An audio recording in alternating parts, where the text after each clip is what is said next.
Good afternoon, ladies and gentlemen, I'm John. I'm Claire. This is Many a True Nerd, and welcome back to Rome Total War. You knew this couldn't stay away for too long. What we're going to be doing is, to my mind, the most fun, interesting, but also difficult faction in the game, the Seleucids. The Seleucids are absolutely flipping hilarious. They have the best army in the game. They get everything. They get elephants, they get phalanxes, they get cataphracts, they get phalanxes of both pike and militia. They're just a hilarious, hilarious little empire. The first thing you'll notice is it's a relatively large faction. In fact, it's actually... is this the biggest faction in the game in terms of the number of territories you start off with? So we start off with Seleucia, Hatra, Antioch, Damascus, Tarsus, and Sardis. So we start off with 6. Is it anyone bigger than 6? Egypt, I think possibly Egypt is also 6, but if not the biggest faction in the game, it's one of the biggest factions in the game. Now, you'd think that'd be an advantage, but it's not. It's absolute flipping crippling. Because, one, notice how far apart all the towns are. If I wanted to march reinforcements from, say, Antioch over to Sardis, it's going to take me, I don't know, on dirt roads, 4 or 5 turns to get reinforcements. During which time, if the Greeks were to attack me, they would 100% already have had Sardis. So getting reinforcements around is a nightmare. Kind of using boats to ferry reinforcements would not be the worst thing in the world. Rushing to paved roads. And the Greeks aren't allowed highways. Their roads cap out at paved roads. So they can't even move around as fast as the Romans can. So there's limitations there. There are real problems. There are questions around whether you could build a dedicated cavalry army that's nothing but cavalry, just for the sake of having more movement points so you can actually move around a lot faster. So that's a huge, huge problem. Land borders need to be defended from every side, and everyone will attack you because you will be weak. The Egyptians over here, the Parthians over here, the people of Pontus over here, the Armenians coming from over here, and trust me, the Greeks will inevitably backstab me sooner or later. And all the while, over here in Italy, there's this group of people called the Romans. They're going to be slowly expanding in this direction. Like, at the start of the game, they're going to be my friends. Because while the Brutii come across and bother the Greeks won't be bothering me. But eventually, the Brutii are going to start, looking with interested eyes over at Sardis, and that's going to make life a whole lot more difficult. So Sardis, sooner or later, is going to be the front line in one hell of a massive war. You'll also notice the war chest I start with is pretty modest. That would be fine if I had 2 cities. I don't. I've got 6. That needs to be taken care of with that, and I need to train armies to deal with multiple different approaches. I am poor, my armies are spread out, and my cities are underdeveloped. Notice Hatra doesn't have walls. First priority is to get palisades up everywhere that doesn't have walls, stop enemies just walking straight bloody in. Because the bare minimum, even if it doesn't stop them, it will mean there are choke points, and thus the phalanxes will be able to do some good work. So there's what was that? Was that 25% of my entire treasury just disappeared immediately? That's my starting war chest already gone, just building that. Probably Damascus doesn't have roads either. Roads is pretty bloody important. And also I'm going to need to build watchtowers because right now my cities are so far apart I can't actually see anything. Is it still the Vatinius if we're the Seleucid? It wouldn't be, but then the Vatinius was never a thing in the first. We are actually, this is technically the Seleucids. The technical actual historical name was the Basileia Torn Seleucorn, which means the kingdom of the Seleucids. The Seleucids being the family, because this was a family deal.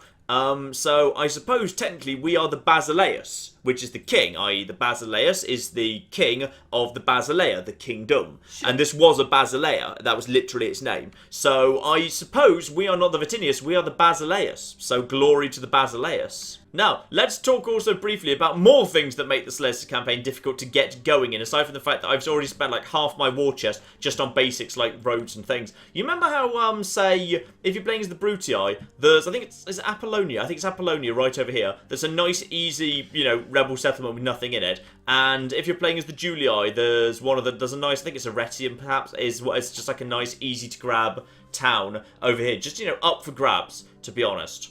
Where is the logical baby's first, expansion opportunity for the Seleucids? It's Halicarnassus. Halicarnassus, which has this many units and has a wall up around it, and some of those units are tough mercenaries.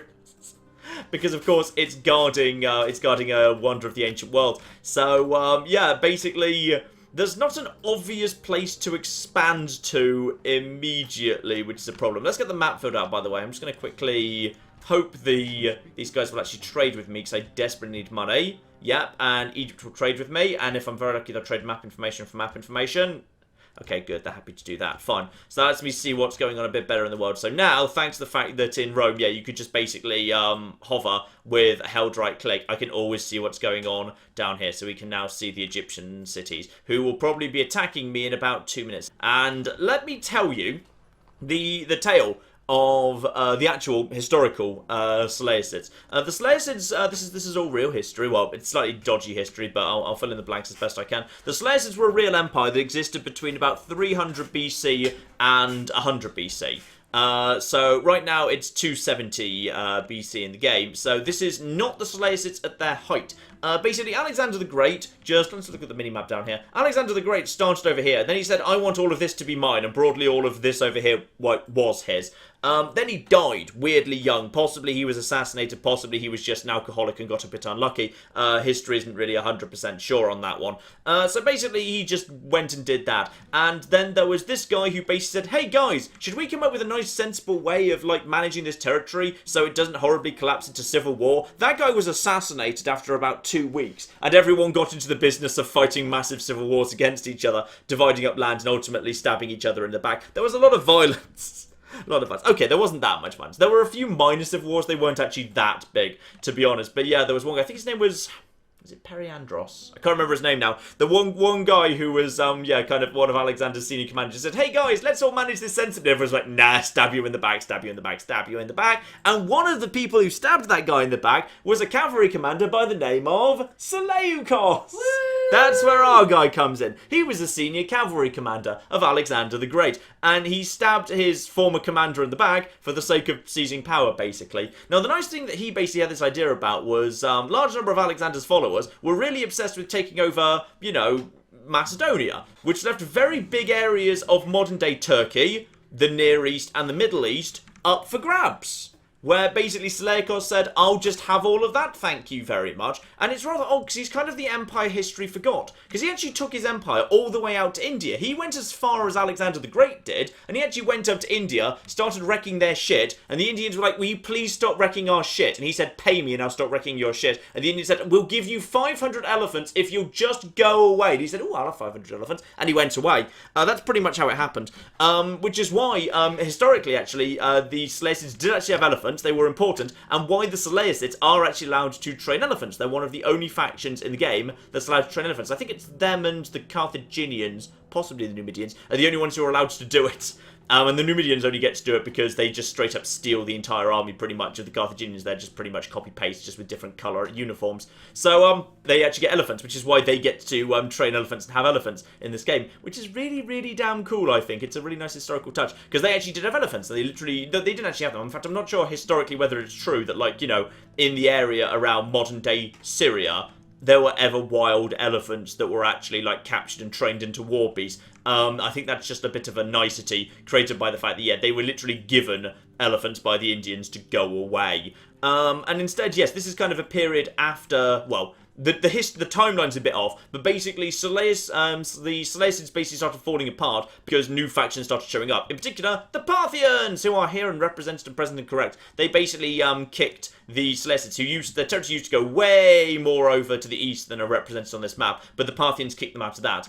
And the Seleucids at one point, like in the peak of their history, they pretty much controlled all of Alexander's empire, with the exception of Egypt, that they were basically about to go and get, and Greece itself. And Seleucus was basically saying, okay, well, I guess I'll go over to Greece and speak to the Greeks about, you know, them handing over Greece to me. Guess what happened next, Claire?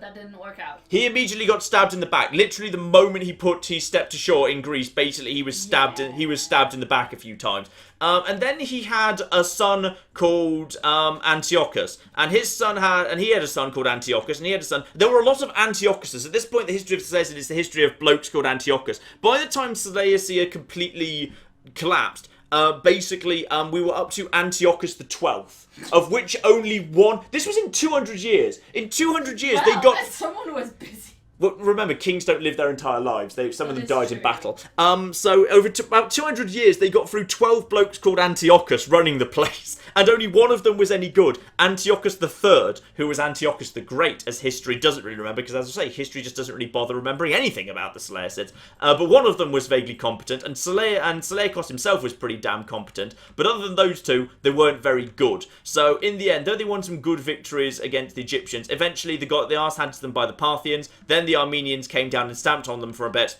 And finally, after they sort of put it back together a little bit in like the 140 BCs or thereabouts, Rome showed up and said, "Sup, we own literally the entire world now." And that was the end of the Seleucids. And this is, by the way, these cities were basically created by Seleucus. He basically founded it. It's like Antioch. This is the original Antioch. The modern day Antioch shares its name with the original Antioch, but they're not quite the same city or the same site. They're very close. The original Antioch was literally founded by Seleucus, and would you believe he actually founded Seleucia and named it after himself as well. I'd say the best thing we can do with Seleucia is basically just hold out here and just say that we can hold out. By the way, where's Antiochus? There's Antiochus! We found an Antiochus! Probably we want to go to war immediately against the Egyptians. Probably straight away, beginning Operation Smash the Bloody Egyptians is the best thing that we can do. It's dangerous as hell, because the moment we start doing that, we leave ourselves vulnerable. The religion's really good for this letters, by the way. Your three options are Hephaestus, which is basically just very, very similar indeed to Vulcan, if you were playing as the Scipii over in the Roman factions. So basically, you know, as you go up, you get a little bit of happiness, but you also get light weapons up, heavy weapons up, then armor up, then experience bonus to troops trained. Alternatively, you get Dionysus, who's, yeah, pretty much just straight up a copy of Bacchus, but watch out for him because he will cause alcoholism in your generals, but sometimes you're going to need him just because straight up you just need the public order. And then you've got Asclepius, where you've got yourself, some public health and happiness, where basically it's a straight clone of Juno from the Roman factions. And that's good, because Juno's an amazing shrine. It's a really, really good one to have, because it increases growth rate, and the increased growth rate just means you can get your people up faster. You don't need to worry about training troops so much. You can tech up faster, and these guys, it's important to tech up. Because, yeah, the sooner I tech up, the sooner I can get decent quality phalanxes and whatever. The problem that they made is they straight up copy-pasted the Pantheon out of Juno's. Because the Pantheon is supposed to mix together all the different things. The only point where it actually makes a difference to the gameplay, because that's just an aesthetic thing, is in the Pantheon of Asclepius. Because the Pantheon of Asclepius gives you an increase in tradable goods. Which makes literally no sense, because none of the temples you can train actually give you an increase in tradable goods, because you don't have a shrine to Hermes. I think one of the Greek factions says it's either the Greek cities or the Macedonians. I honestly can't remember which one it is. But because they literally copy-pasted Juno's Pantheon, obviously if you were Juno, you'd be the Brutii, and the Brutii also have Mercury, and Mercury gives you the bonus in tradable goods. So there's just straight up, it's just a mistake. I'm not sure, like, they could have fixed it. I'm not sure whether it's probably just didn't get noticed. You also start off with the Hanging Gardens of Babylon, which didn't exist. Historically, there is no archaeological evidence whatsoever for the Hanging Gardens of Babylon. Just some drunk Macedonians saying, oh yeah, there were some gardens or something. And there's no evidence for it whatsoever. I don't believe they actually existed. I believe there were maybe some nice gardens there, but they do not deserve to be considered an ancient wonder of the world, because we literally don't know what they were like. So 20% bonus to farming income in all settlements is a very nice boost indeed, because you may notice, yeah, I've spent almost all my war chest already. So we're pretty bloody screwed. And I'm going to bring another hoplite down in this direction too. And I'm going to leave right now. Hatra is guarded by a single unit of peasants. So if the Armenians decide to invade right now, we're boned. But what I really want to do is I want to save up to cavalry staples. Cavalry staples gets me proper cavalry, Greek cavalry, which is pretty terrible, but okay, fine. It's got, 6 attack and a 5 charge bonus, so it'll do a better job than militia cavalry, and elephants. Now, elephants are stupid expensive, 270 on the upkeep, and 1,320 to recruit, but they make a big difference to clearing out phalanxes. We are now declaring war against Egypt straight away. Now, this is... Yeah, this is just historically accurate. It would be weird if the Seleucids didn't have massive pointless wars against the Egyptians. It would be just... Now, John. Yes. For our war with the Egyptians. For our war with the Egyptians, yes. Are we having elephants because the chat is lobbying for elephants? The chat wants the chat thinks we should... Elephants. Okay, after we've got the levy pikemen on the field, I will then prioritise the cavalry stables, and we'll get elephants on the field. Also, I've been playing Total War Warhammer 2 quite a bit recently, so I'm gonna kind of forget about some of the nice quality of life improvements that were introduced in the later games. Like, by default in this game, everyone walks everywhere. You always have to double click in order to actually make them run, which I find quite annoying, because, like, surely the default in battle should be you want people to run unless you tell them to walk, because generally battles have there's a bit of urgency. Battles are somewhat urgent. Now, I've very carefully timed this, by the way, because I don't want this wall to fall first, otherwise these guys will start pelting these guys. I want this door to fall first, because then everyone will sort of panic and reposition, and hopefully we'll be able to get the first blow in against these guys, because then these guys will reposition away, if we're very fortunate, and then, when this falls, it should be fine. I've got this guy here ready to basically slam into these guys, so I want these guys to, as soon as you decouple, yep, here we go. So these guys are now in a good position to actually start pelting these lads, and these lads should be in a good position to get some good damage in over here, because now the gate's up. Can you actually get a good shot in? There goes number 2. These guys are going to start pelting out to me in a second. There we go. We got some pelting going on over there. Right. Now, these guys are now reforming. These guys are holding still for the time being, and now my general is going to charge straight through hoplites, but that's fine, it doesn't hurt them. He's just going to come in here, and then because the thing about phalanxes, though phalanxes are really good against cavalry, they're also kind of really bad against cavalry, because they're just very slow, so they really struggle to get around. These guys are already wavering and going to go down very fast indeed. Now I'm just going to basically just keep this guy. I just need to basically make him dance over here. So they've kind of lost their spears. This guy needs to move over here. He hasn't really taken any damage at all. I'm just going to quickly make him slam into these guys quickly. I just want to make these guys break if at all possible. They're already shaken.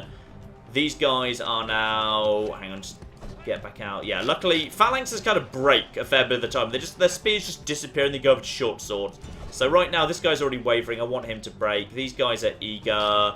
Just want this guy to break. Come on. Break, you stupid bastard. Just get into these guys. Because right now, these guys are these guys. And come on. Shaken, not wavering.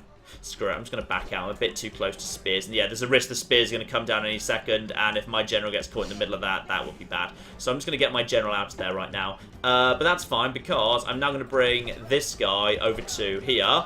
And I'm just going to have this guy put his spears down in defense. And these guys are not quite... this guy's already used up all his things. I'm just going to bring all my cavalry up as well. Just to basically start just pelting. They should be pretty safe in this position. And... Come on, a bit closer.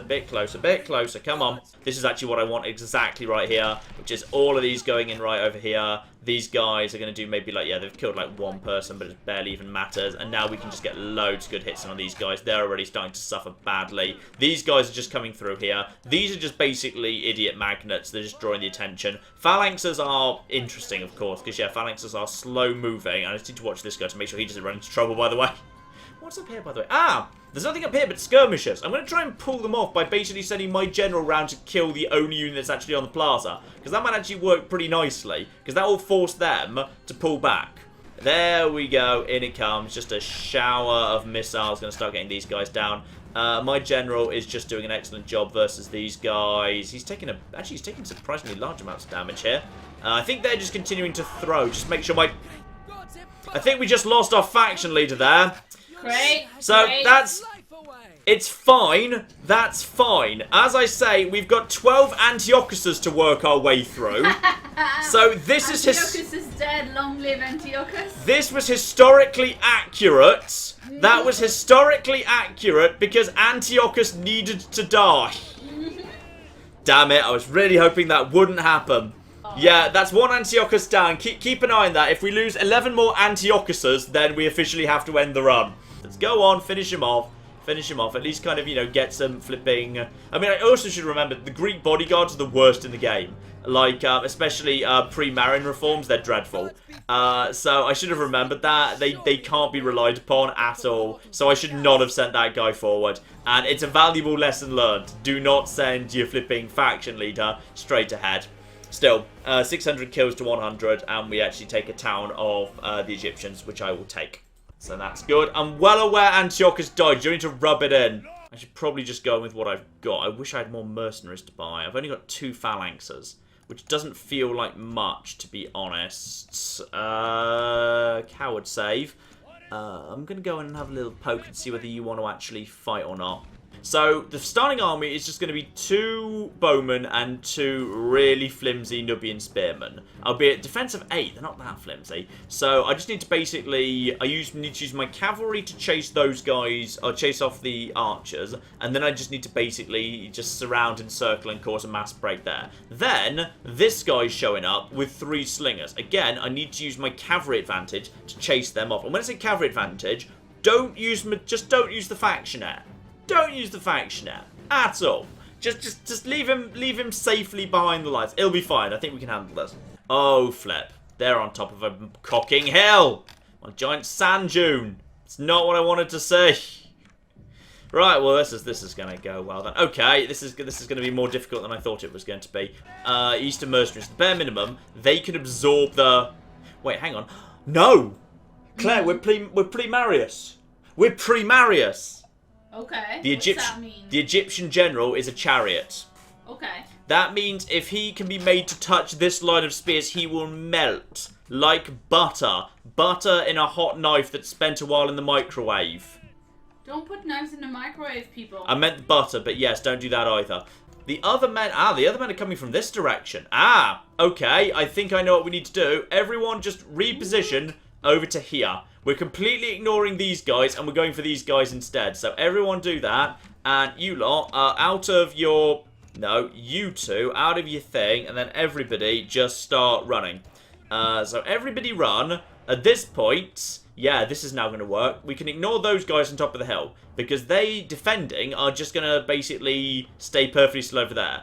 In comes the cavalry, thundering down the hill... And they're not going to like the charge that's currently occurring. I'm just going to send these guys into this group. These guys have got long-range arrows, by the way, so they're just going to basically start pelting with arrows. That group has already started breaking. This group's already broken too. Slingers don't like being charged by... I mean, look at the slope. This is camels thundering down a hill. I mean, it's slightly stretched camels because at this point in Total War history, both Roman and Medieval 2 couldn't quite deal with slopes. So they had slightly odd walking styles. Oh. There were problems. There were certain problems with the walking styles, yes. Oh, here we come, here we come, here we come. Look, it's coming. Here he comes. This guy's just going to... Dead instant. Dead. Dead. All dead. All of you dead. That's right. Come on. And he's not thrilled. You guys are... Why are you guys fleeing? Don't flee. Skirmish mode off. Stop and fire. Fire at anything that's there. Just lure them in. The problem with the Egyptians, yeah, there he is. He's already broken. And now my missile cavalry should just be able to chase him down. And I'm going to send my own camels down this way just to get rid of these guys. These guys are exhausted because it's the desert sun and they're kind of coming on a hill. You guys still up there, by the way? No, they're on the move. Good. I'm glad I bothered checking on them. They actually bothered moving. Right, good. No, it's fine. We spotted it in time. Those guys are now fleeing. I would ideally like to, if we can, get the actual leader down. Just chase him down, please. Come on, someone chase him down. Just get on top of him. I think light cavalry, missile cavalry should be fast. I'm just going to put them onto fire at will mode. So just keep tossing your things. If we're very lucky, we should be able to maybe kill their leader before he escapes. Come on. Just toss your bloody things. Oh, he's got stuck on some rocks. But he actually is killing. And come on. Only one left. And that's the guy. That's the one with the king. Get him. Yay! We got him. And I've also just moved a guy over to Tarsus. Now, the reason I want to do that is because we're about to move into Jerusalem. The moment we do, I'm going to enslave it. So that's 1,640 people to be moving around. Now, the Sardis guy's out doing kind of stuff around the area right now. So this should be divided between, I believe, Tarsus and Seleucid only. So I'm going to enslave that. And that should, hopefully... Yep, that has pushed Tarsus straight up to Governor's Villa. So I'm going to cancel the mines to build the Governor's Villa, because I want to get this place up to a level 2 settlement. So, and we've also picked up an exotic slave. +1 influence, very, very nice indeed. So Tarsus has grown immediately, and Seleucia is closer to growing. That's 4,800 even. So yeah, Tarsus is, that was just about right. That place is now at 2,400. Though I'll move that guy back to Antioch so he can do more goods there down the line. So let's just see if anyone... Oh! I think I just saw the Egyptian Doom stack. Levy pikemen ready to go. Boom, levy pikemen. A little bit more expensive up front and a little bit more expensive on the maintenance, but worth it. And next up, it's the elephants, Claire. Yeah, We're making our way the towards the elephants. Yeah, we need to get our first elephants on the field. Exciting. Life is not looking good for Carthage, by the way. They're not just at war with the entire Roman world. Numidia's also backstabbed them at the same time.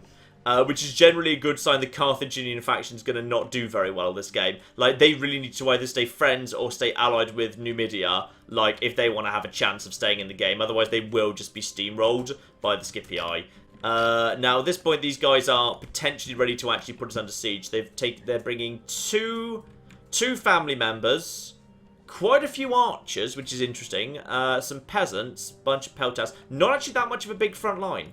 Suggesting I might want to try and get more cavalry going on. Unsurprisingly, the actual flipping Egyptians have indeed put Jerusalem under siege. And, oh, Spain has attacked Carthage. Bad game. Bad game for Carthage. Very bad game. And the Egyptians have indeed put... Okay, so basically, Carthaginoa or something is under siege by the Spanish right now. The Carthaginians just being, like... Yeah, normally, I guess maybe the game has to find one, because normally the Seleucids would be the whipping boy of the game. But obviously, I'm doing this pretty carefully and well, I think, so far. This is, aside from that stupid thing with my faction leader on, like, the first turn, this has actually been going alright so far. So, you know, clearly the game needs to pick a new whipping boy, and the whipping boy it's selected is Carthage. There we go. Well, remember, we're not defending, I just need to get everyone outside, which is why I've got all of the cavalry around this side, because I want them to come out the side gate, because I'm concerned if I try and get everyone out, the bowmen will just run forward and shoot them. So I'm going to have the cavalry come out the side gate, which will be safer, and then these guys are just back up. There's safety. I'm going to bring my cavalry over here. I'm just going to slam into some peasants over here. I'm just going to see if I can just cause some breaks in this side of the line, which I think I'll be able to at this point. But yeah, now at this point, my line's looking messy. And now just keep going, because there's no sign of any significant support around here. And now there's a bunch of soft stuff. I don't want you at the front, though. I want you at the back. Keep the general at the cocking back, alright? Lesson learned. Right, so, into here. Peasants, go, go, go, go, go, go, go, go, go. Let's just get in there, see if we can cause these guys to break. Charge from multiple sides, just huge amounts of cavalry just slamming into peasants. They're not going to be thrilled about the situation. They are too shaken, shaken. Okay, something's broken. Something else is broken. Through to the next. Those are just skirmishes. Right, okay. So we've got a big series of breaks at the back. This is all fine, and that's just going to cause a whole bunch of damage. Now, what's going on over here? Ah, we got trouble. Those guys, unfortunately, took a bad engagement over there. Okay. So, one of the generals got involved, and these guys clearly hit them at a stupid angle. Now, what else have we got? We've got you, obviously, are fleeing. You're taking some knocks. I'd like you to basically just start going over to... Yeah, these guys just need to... I need the cavalry to get around the back and keep the general away from it. The general is just desperately trying to get into danger right now. Seriously, every time I look at him, he's the one in the stupid dangerous position. There's the chariot general. Right, you, get out of there. Lead these guys into the flipping phalanx as if at all possible. Right, you, get over here. Just, oh, no, okay. Right, now where's the rest of the bloody cavalry? Just stay away from the general, please.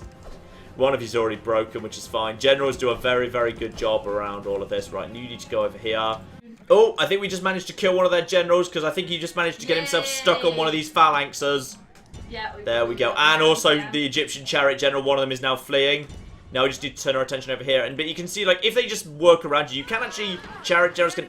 there we are. We got the second one down. That's the king too. Oh, in they come again. Oh, you didn't want to do that, did you? No, you didn't, you stupid bastards. Right, well, that's another Egyptian chariot general completely screwed. Right, they're down. They're pretty much dead.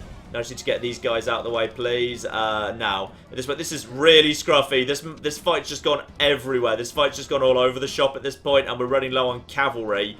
Which is unfortunate, because I kind of need the cavalry to chase off the flipping archers. Right, get around the back here. Just do whatever you can. Where are the bloody camels? Because they're literally all the cavalry we've got, aside from the leader, who I don't want to send unless I absolutely have to. But on the plus side, we've almost seen off the... That's more militia hoplites that have just broken. They've got some flipping... They've still got decent flipping missile cavalry on this flank, which is unfortunate. And just get out of there for the time being. Right. Just back off, back off, back off, back off, back off. Okay, I'm just going to drop a second... I'm going to drop a defensive line over here. We're just going to start boxing up here. I'm going to start boxing up. There we go. These guys are exhausted. That's going to work to my advantage. I've now at least got an open line. All these lines. Where are you guys? You guys are... Who's even shooting at you right now? Okay, hang on. These guys, here we go, yeah. And once again, the chariots have just bumbled into the front line of the actual hoplites, and that's going to screw them. They're very dead at this point. They are very dead. Okay, so now we're just going to box up. I'm going to bring my general up here.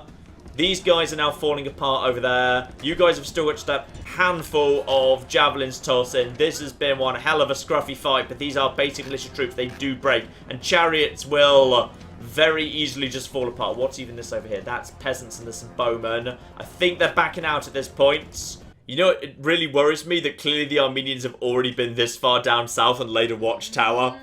They've already been. They took one look at it and thought, nah, not worth conquering. Yet. Oh dear. I think they'll be back. They'll be back. But we've got big news. Yeah. Big news. Elephants! Woo! Elephants, totally worth it. Given we're just sitting on 25,000 right now. Jerusalem is down to flipping under 1,000 people because we've just basically conscripted the entire local population. So Well done. we'll basically need to, when we next enslave someone, we'll need to make sure we just send a load of people over here. But this guy's getting good. Like, he's actually picked up untouched by fear because he was just involved in that battle. So now he gets +1 morale. So our new guy, Demetrius, who's the factionaire, who's 30, he's doing a good job right now, which is good, because the actual faction leader is just chilling out in Seleucid, the city he named after himself, just, you know, eating all the pies. Ah, this is good. Macedon has attacked Greek cities. That'll keep the Greek cities busy and stop them from attacking Sardis. That really works for me. Good news, guys! Elephants here! Hey! Right. So, the elephant's actually here. Let's go immediately use it, because there's a nice vulnerable island floating right over here, and I think right now there's only like 5 guys on it, and I've got a boat right here as well. So, let's just start getting... Also, by the way, a levy pikeman, you get 240 per unit. That gets over to there, and then we make sure he actually lands. Oh, they just built walls. That's fine. You know who doesn't care about walls, Claire? It's elephants. It's Elephants don't for care about walls. Elephants are 100% walls. Pfft. Walls meet tusks. And now, by the way, for the first time, we now get to see actual militia hoplites standing next to levy pikemen, which is basically the total war of equivalent of you versus the guy she tells you not to worry about. Levy pikemen are the best. Look at their massive long spears. Yeah. Look at that. Next to this. Just look at that. Yeah, I'm Wah, sorry, wah, but they have wah. massively longer spears. They do have massively longer spears. It's hilarious. And also there's like 50% more men inside them. Oh,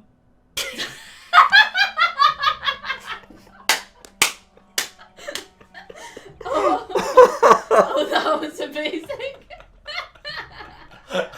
Which is very important that there's 50% more men inside them at any one time. I think we're going to wrap up today with now taking of Salamis. Because Salamis has actually got itself... Yeah, Salamis has actually got itself an army. But we've actually brought... Oh, blimey. It's nothing but Nubian spearmen. It's many Nubian spearmen. I've got cavalry and elephants, but they've got way more phalanxes than me. But the phalanxes that I've brought are, yeah, the actual levy pikemen. So time to see whether levy pikemen are as superior versus, yeah, the actual flipping traditional militia hoplites, as I've been saying.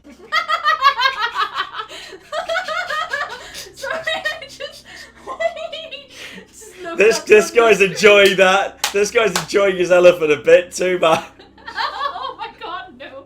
I'm so happy to be here. Guys, how are you not more excited? Guys, come on, seriously, guys, come on. Guys, let's go start the song. Guys. An elephant has been nominated.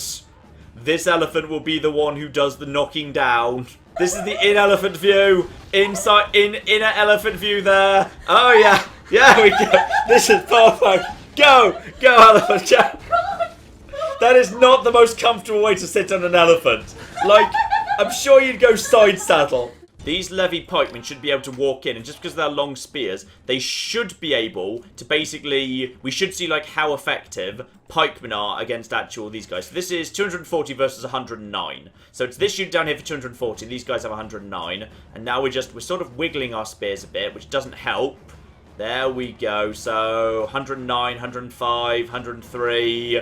And you guys should probably just stop and get your spears down, please. Stop and get your spears down. There we go. So we're losing some, but they're losing some as well. But kind of we had to walk into it, so it kind of put us at a bit of a disadvantage. So 197 on our side. They're down to 87. So actually, they're doing pretty well right now, but that's because my guys are sort of struggling with walking through. But these guys have all decided to walk through here, so now I can just walk through the front gate over here. So we're doing some good damage to these guys. These guys are shaken, but my guys have got flipping 170 off them. Like, if it's a straight man-for-man swap, then quite frankly, we're doing... That is not how you walk in through the front gates. I feel like something's gone wrong here. Right, we're supposed to be holding this area. I feel like we're not doing a great job there. I'm going to see if I can get some flipping... Okay, one of those guys is broken. I'm going to see if I can just actually sneak my cavalry in at this point, because this might be a really good time to sneak my cavalry in right now. These guys are just going in, marching in as well. The cavalry are going to totally disrupt your formation, but it's fine. My guys are now sneaking away. I'm going to get these guys over here, because Levy Pikemen have poor morale too. So I might just be able to get some horses in quickly. Not many. Not many. Not... Okay, seriously, you don't want to be standing where you're standing. You don't. You're about to be spiked, and this has gone a bit wrong. That didn't go great, but it was fine. It's under control. You're not under fire, are you? No, you're not under fire. Right, okay. Bring some guys up to here. Pull you out of this mode. Now start running. Because we've got a good breach here we can do. So I just want you guys to get through here as quickly as possible. Because the AI doesn't like leaving phalanxes. So these guys can just get over here in a phalanx. These guys can just get over here in a phalanx. And once we're actually through... Ah, there we are. We've actually managed to slip inside. Okay, this side's going to do better. This is going to do better. Now I just basically run the general over through here. And now I just need these guys to form up as quickly as they flipping can. Okay, my general's going to be right here. So therefore he's going to pass on the morale bonuses. So now everyone needs to be here. And everyone needs to stop, and everyone needs to put their... There we go, they're sort of getting it. There we go. Okay, I think they've got it down. Now we've got the pikes down. So now, these are prepared actual levy pikemen. So now we can actually see what really happens, which is these guys are 135, these guys are 146. And you can see, we're now starting to spike them 142.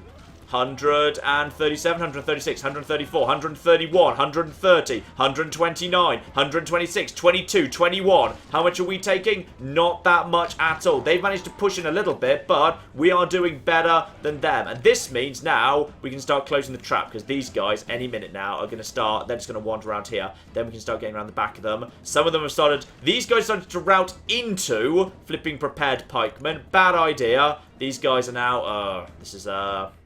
Okay, they're broken, and now it's falling apart. This is where levy pikemen, you just need to like find the right point to insert them, and now everyone's breaking. And with everyone breaking, that's going to give me the opportunity to, get these guys in and close the trap on these 131. Basically, I've got a traffic jam of elephants ready to go here, because elephants are fun for smashing apart phalanxes, which is totally therefore what we're doing. So, slow it all down. It's probably going to go wrong, because these guys are probably going to like change their angle and come out of phalanxes and all die or something. So these guys are shaken, fried by the elephants. So in we go.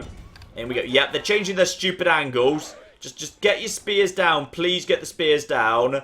And now that these guys are pinned, elephants are going to charge into the side, and we need to wipe these guys out to the last man. So in come the elephants. If you want to just get up here, just get up onto the plaza, get up onto the... Did you just break? Oh, in they come, in come the elephants. The elephants just sent someone flying. The elephants are now sending people flying. Get in there and knock them over. Someone was sent flying. Yay! It's so casual as well. They just basically go in and they just start battering people out the way, and in come the elephants. But sometimes, like when they're not charging, they just basically walk into someone, and just look how much it disrupts the phalanx. The phalanx just gets torn apart, and as a result, the spears just come in. And I think you can't actually... I don't think there's friendly fire with your own phalanxes. So you can basically just go in, and when there's a phalanx on phalanx push, just send elephants just trundling up the side, and it just completely destroys their phalanx, and it means your phalanx wins. And as a result, like, what was previously a slow stalemate, these guys have just fallen over to 3-1. The elephants basically didn't do anything, but the elephants just completely ruined the phalanx. I just love seeing the people being thrown about. There we go. I think there's technically one person alive down there. The elephants... I think the elephant stamped on it. I'm pretty happy with that. They're lovely.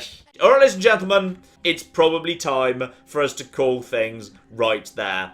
For the time being, at least. But this this is the beginning. I think we've made, after a bit of a ropey start, bit of a worrying start where our faction leader did die. Don't worry, we've got some Antiochuses coming in, I'm sure. I'm sure there'll be more Antiochus yet. There's still 11 more to go before we actually kind of get to the record set by actual history, so things will be flipping fine. Next time, we will probably want to push into the actual Egyptian cities. That's going to be a bit more interesting, because, yeah, Memphis actually has walls. So, as a result... Oh, an actual flipping desert axeman. So, wall fighting is a bit more tricky for the Seleucids. It's not really their cup of tea. So, we'll have to see what we want to do about that. It would not surprise me at all, inevitably, sooner or later, either the Parthians or the Armenians will backstab us, or the people of Pontus. One of the above will come and attack us, so I'll have to see about that as well. And beyond that, I've got myself a diplomat over by Sardis at last. I need to put him on a boat, send him over here, and figure out what's happening in the rest of the world, because, well, we're going to be busy in the Middle East for a while, but we kind of want to just push our way through the Middle East as quickly as flipping possible, because the longer we wait until we get to Rome,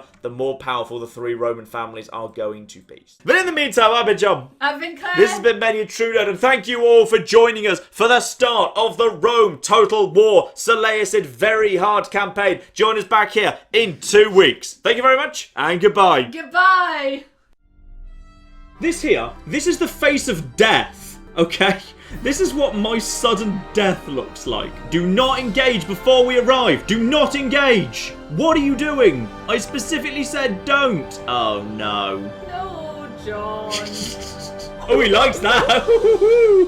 The Romans touched me.